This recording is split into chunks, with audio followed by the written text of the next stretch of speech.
can really influence how your day goes. So I try to learn a lot of stuff, and like I said, my grandchildren, and the more I learn, I'm not ashamed to be Indian. Because when I was little, I was shamed. They cut my hair, they put kerosene in my hair. And when I was in high school, I would wash and wash and wash. This brown doesn't come off. So today, it's something that I can wear proudly. I know how to wear my Indian now. I just want to share that. Thank you. It's good your grandchildren love you. Yes. And your children love you at that point in time. My name is Frenchy, and I'm going to say it truthfully that I'm a recovering alcoholic. And this coming February, I'm going to have 28 years sober, and I'm beginning again how to walk, just beginning. And what I want to say is I'm from Duncan, Vancouver Island. I'm a Gaijin Indian. We're the people that carved our canoes, we still do. We carve our oars, we did all that carving. I still carve. The one thing that I cannot do, as I was taken as a baby from my mother, I don't know why, was 53 when they separated mommies with babies. And I never met my mother.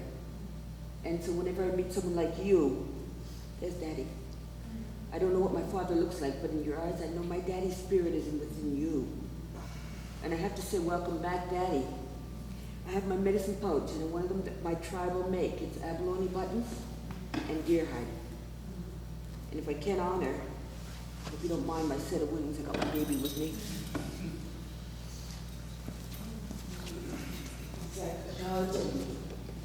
And it's something that you can use for your uniting. You use it for your telephone, or any kind of anything, because you're uniting with other people. So miniature telephone or your medicine pouch. Thank you very much. I'm in honor of meeting you and our family. I was going to step back and then you walk away. Thank you. Let's give her a hand.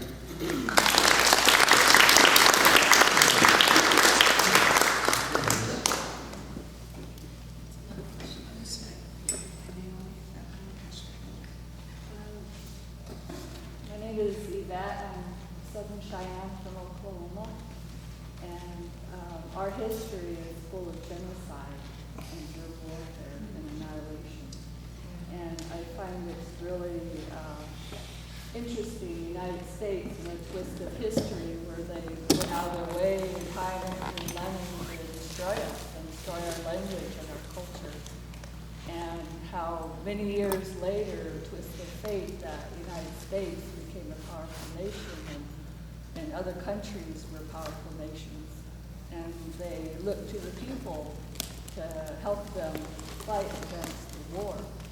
And because of the people's language, it has a strong contribution in saving this country. And very honored that, you know, the Creator meant for us to be here, meant for us to live through these times, and meant for us to be a part of that contribution to the United States. And my question is, you know, I see your honor scarf, and I was just wondering which one do you feel most proud of your?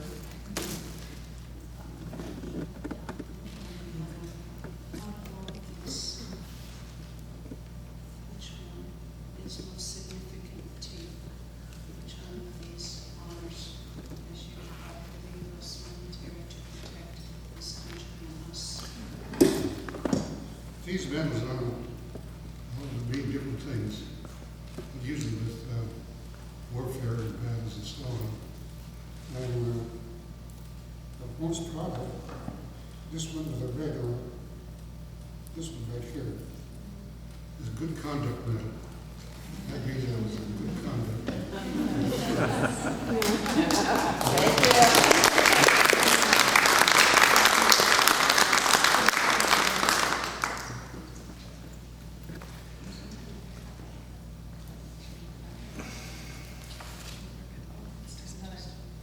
just failed to mention that I married a Haida Indian too.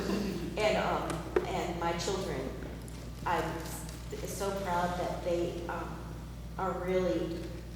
they're really dig into their culture. Unfortunately, not so much the language, but they have lots of words. And to see my granddaughter, she says, "Dandi Kwayara." You can see the pride. She barely knows what it means, and it either means "I love you" or "How are you?" But when you're talking about the language, you can see the words when she says the words, and she knows what they mean. You can see how proud she is when she's 7, and the connection to the language. My father-in-law once told me, he said, go to the doctors with me, because when the doctor talks to me and I get nervous, I only understand Haida. But he had spoken English for so many years, but his heart and his soul was Haida.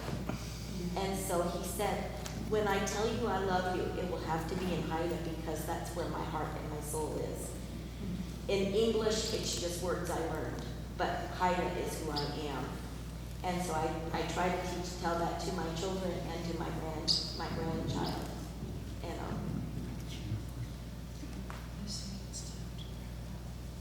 As it's time to wrap up, I would like to thank all of you for honoring my father, honoring our family, and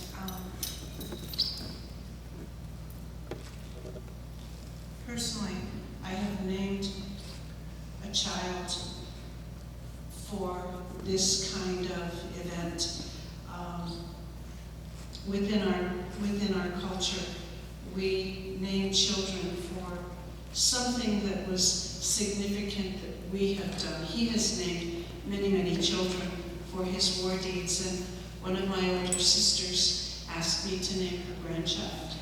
And it was a real honor, and I thought, what have I done that's outstanding? What legacy do I have? And I simply thought of things like this. I said, we can go places where nobody knows us and identify ourselves and say, we are Old Coyotes. And no matter where we are in Indian country, people treat us well. And that's what I named my grandchild. And I said, we're sitting here amongst people that we feel a real kinship to. Thank you for honoring and giving truth to that name that I named my grandchild. People treat us good with this well-known name, and it comes from not only my father, but the people that preceded him. Thank you so much for honoring us. Thank you very much.